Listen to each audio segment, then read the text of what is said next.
Puluhan petugas Satpol PP dikawal aparat gabungan TNI dan Polri membongkar tembok setinggi 2 meter yang menutup akses rumah tahfiz Quran dan rumah warga di Jalan Ance Daengoyo, Kecamatan Panakukang, Makassar. Pembongkaran dilakukan setelah adanya kesepakatan dari kedua belah pihak untuk bersama-sama menggunakan akses fasilitas umum. Sebelumnya, penutupan akses masuk ke rumah tahfiz Quran ini dilakukan seorang anggota DPRD Kabupaten Pangkep. Wakil rakyat tersebut sempat bertahan menutup objek ke rumah tahfiz Quran. Namun pihak Pemkot Makassar membongkarnya karena lahan tersebut merupakan fasilitas umum. Alhamdulillah, mudah-mudahan beliau, saya kan bertetangga, mau selalu baik, selalu baik. Makanya saya tidak pernah mau muncul, cuma saya muncul di sini karena ditelepon sama Pak Camat. Saya maunya secara hukum berlaku, nggak mau kata gini-gini, begini. Dia Tommy yang lagi jawab. Kalau dia Tommy yang merasa memiliki, dia tutupin akses. Batasnya jalanan itu adalah temboknya rumah yang bersangkutan. Sejengkal pun kalau tanah pasum tidak boleh dibangun nih. Harus izin pemerintah kota. Penutupan akses masuk ke rumah tahfiz dan rumah warga viral di media sosial. Alasan penutupan akses yaitu keberadaan tahfiz. Namun hal tersebut dibantah anggota DPRD karena lahan tersebut diklaim sebagai miliknya.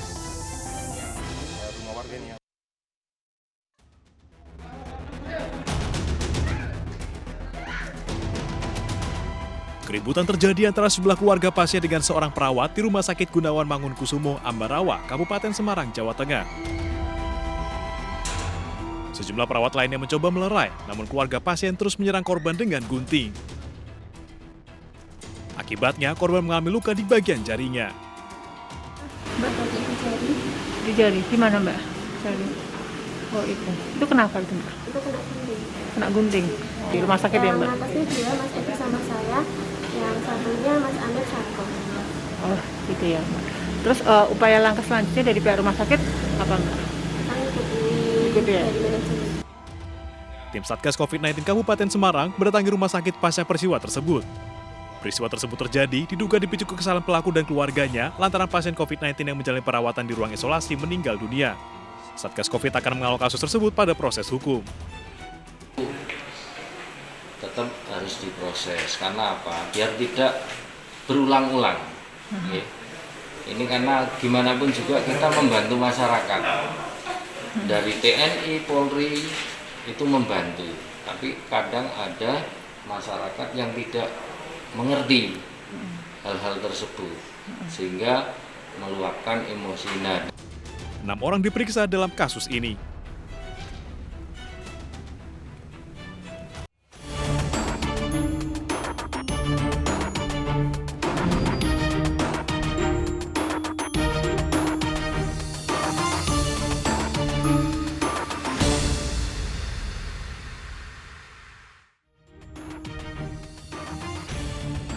Tawaran bisnis investasi jual beli ponsel cukup menggiurkan.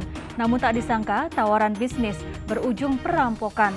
Seorang wanita muda mengajak bisnis dua pengusaha investasi jual beli ponsel di Semarang. Saat bertemu dua pengusaha, wanita muda tersebut justru merampok bersama 3 teman prianya. Pemirsa, selain kasus tersebut selama 1 jam ke depan, Realita juga akan menghadirkan berita-berita kriminal pilihan. Bersama saya, Syafaati Suryo.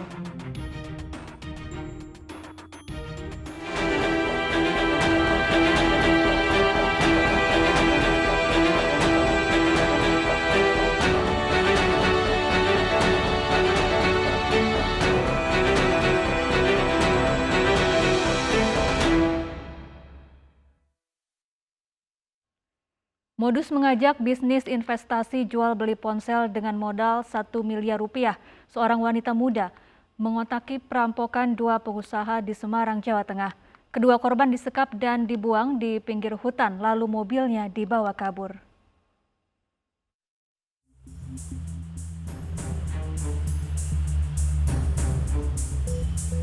Siti Khalifah alias Galih dan Agus Sentoso, 2 dari 4 pelaku perampokan 2 pengusaha ini, ditangkap tim Resmob Polrestabes Semarang, Jawa Tengah.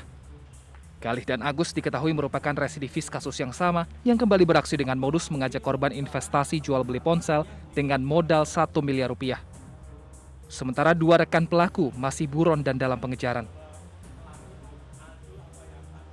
Aksi kawanan ini terekam CCTV. Pelaku Galih menemui korban di sebuah homestay di kawasan Palembon, Semarang Timur yang disewanya. Korban yang tidak tahu sudah diperdaya Galih lalu disekap di dalam kamar.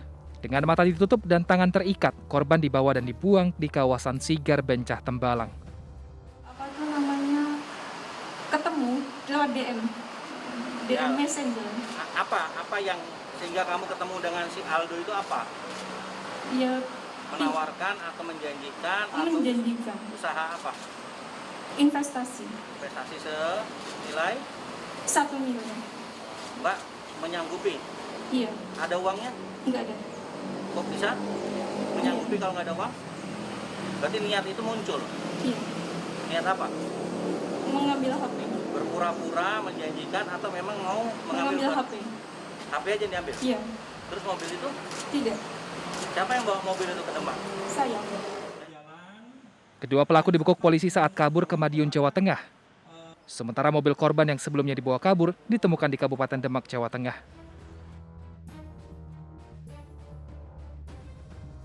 Kemudian di situ mereka berkomunikasi. Tidak lama ini perempuan tersangka ini keluar, terus datang 2 orang dengan membawa barang bukti linggis. Ya, kemudian melakukan pengancaman, mengikat, kemudian melakban, menggiring 2 korban tadi dari rumah itu naik ke mobil. Kemudian diajak puter, kemudian diturunkan di wilayah Sigar, Bencah. Kurang lebih hampir 1,5 jam, 2 jam berada di dalam lokasi hutan ya. Kemudian tidak lama merasa sudah aman, 2 orang korban ini keluar ke pinggir jalan dan sempat meminta tolong kepada pengguna jalan yang pada saat itu lewat. Karena mungkin antara pengguna juga takut, jadi korban ini jalan kaki melaporkan ke Polsek Tembalang. Polisi menyita barang bukti mobil dan uang korban yang dirampas pelaku dan 1 linggis yang digunakan saat mengancam korban. Kini polisi memburu 2 pelaku lain yang masih buron dan identitasnya sudah diketahui. Sementara pelaku Galih dan Agus kini mendekam di sel tahanan Polrestabes Semarang. Keduanya dijerat dengan pasal perampokan dengan ancaman hukuman 12 tahun penjara. Pemirsa, bagi Anda yang sering menjual barang dengan sistem cash on delivery harus lebih selektif saat bertransaksi dengan calon pembeli. Di Koja, Jakarta Utara, dengan modus COD, 2 penodong merampas ponsel dan sepeda motor saat bertemu dengan pemilik barang. Korban ditodong dengan senjata api mainan.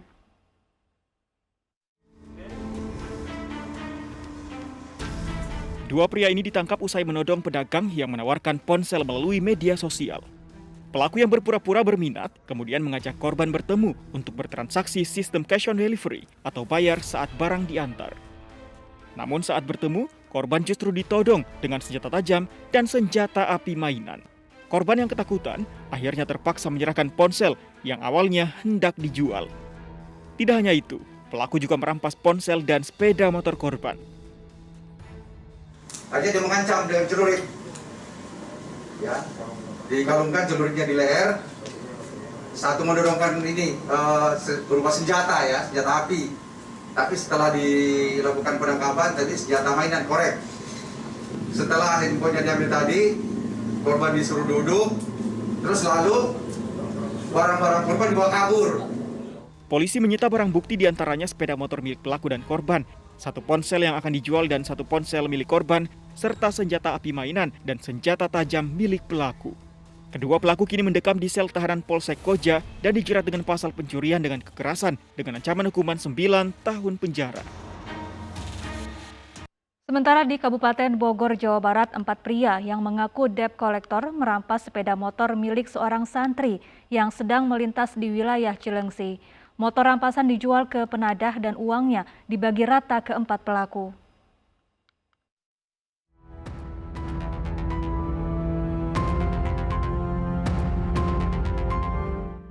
Inilah rekaman CCTV saat sejumlah orang yang mengaku debt collector merampas sepeda motor milik seorang santri di kawasan Cilengsi, Kabupaten Bogor, Jawa Barat. Korban yang ketakutan hanya bisa pasrah dan merelakan sepeda motornya dibawa pelaku.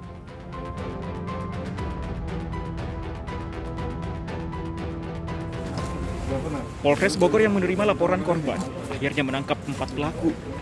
Kawanan ini berpura-pura menjadi penagih utang untuk mengancam dan merampas sepeda motor korbannya.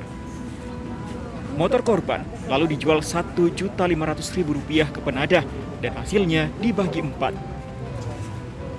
Tersangka inilah yang menggiring korban dari jalan raya di depan provinsi ini hingga ke salah satu ruko ataupun kantor dekatnya leasing. Kemudian dengan modus sebagai debt collector. Kemudian hasil perampasan, motor hasil perampasan ini kemudian digadekan di salah satu tempat di daerah Tapos dengan panggilan Pak D. Dengan harga Rp1.500.000 satu kendaraan ini. Dari hasil Rp1.500.000 ini kemudian dibagi berempat. Polisi menyita barang bukti sepeda motor, topi, STNK, serta senjata tajam yang digunakan pelaku saat beraksi. Para pelaku dijerat pasal 368 KUHP tentang penipuan, perampasan, dan penggelapan dengan ancaman hukuman 9 tahun penjara.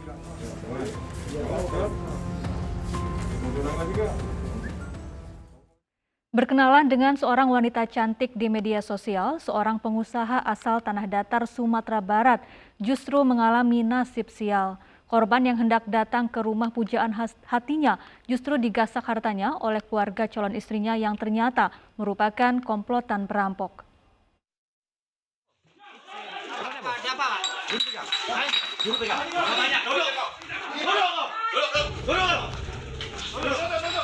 Inilah detik-detik saat tim landak Satreskrim Polres Musirawas menggerebek kediaman Frans Syahputra alias Iqbal di Desa Muara Tikus, Kabupaten Musirawas Utara, Sumatera Selatan. Syahru merupakan satu dari komplotan perampok yang menjalankan modus unik. Mereka mengumpan Evi, salah satu istri pelaku, untuk memikat Nanang Nurhalik, seorang pengusaha asal Tanah Datar, Sumatera Barat. Berkat rayuan mautnya, Evi pun berhasil menjalin asmara dengan Nanang melalui media sosial. Setelah terpedaya, korban diminta pelaku datang ke Musirawas dan menikahinya. Sedangkan tersangka Iqbal berperan menemani korban untuk bertemu Evi. Namun bukannya menikah dengan pujaan hati, Nanang justru bernasib sial karena dirampok mobil dan uangnya sebesar 100 juta rupiah. Setelah berhasil menguras harta benda Nanang, komplotan pelaku ini kemudian meninggalkan korban dengan kondisi tangan terikat. Melalui perkenalan via media sosial tersebut, saudara Evi mengajak komunikasi sehingga korban dipancing untuk datang ke Kota Lubuk Linggau. Disuruh kakak iparnya itu ngantar Rio, rumah cewek. Dia datang kemana dulu? Dia datang ke sini nih mau nikah sama cewek itu. Saya itu sebagai adik cewek itu. Saat ini aparat Polres Musirawas masih mengejar 3 pelaku lainnya yang identitasnya sudah diketahui. Sedangkan tersangka dikenakan pasal 365 KUHP dengan ancaman hukuman 9 tahun kurungan penjara.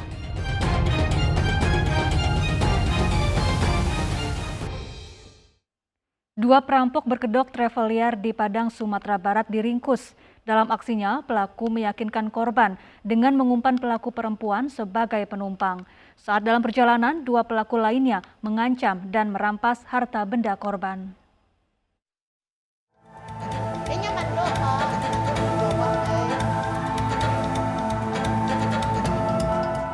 Guru sekolah ini lemas dan shock pasca perampokan yang dialaminya. Korban kehilangan perhiasan dan uang dengan jumlah total 30 juta rupiah. Pelakunya merupakan komplotan yang mengelabui korban dengan jasa travel liar. 2 orang ditangkap di daerah Batu Sangkar, Padang Pariaman, dan di Penggambiran, Kecamatan Lubuk Begalung, Padang, Sumatera Barat. Dalam aksinya, dalang perampokan Mazda bertugas menjadi supir travel. Sementara pelaku perempuan Ike dijadikan umpan dengan duduk di samping supir untuk meyakinkan para korban untuk naik. Sementara 2 pelaku lainnya menjadi eksekutor dengan melucuti harta yang dibawa korban. Usai mendapatkan harta rampasan, pelaku menurunkan korban di sembarang tempat.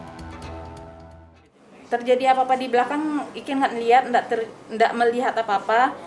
Dan musik dibesarkan sefull-fullnya dan tidak diizinkan melihat ke belakang oleh supir. Apanya yang diambil? Ike ngambil ATM. Terus? Di ATM. Dan ada perhiasan juga, tapi bukan yang ngambil. Itu yang ada yang ngambil juga.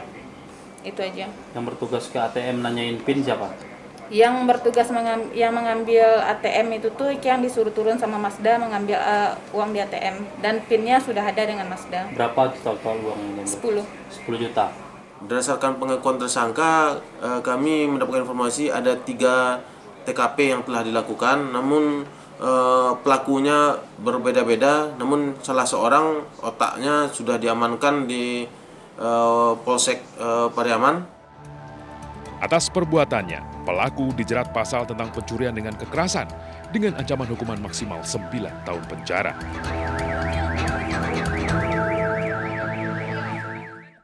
Diduga melecehkan sejumlah santriwati, sejumlah warga dan orang tua santriwati menggeruduk pemilik pondok pesantren di Lebak, Banten. Selengkapnya sesaat lagi dalam Realita.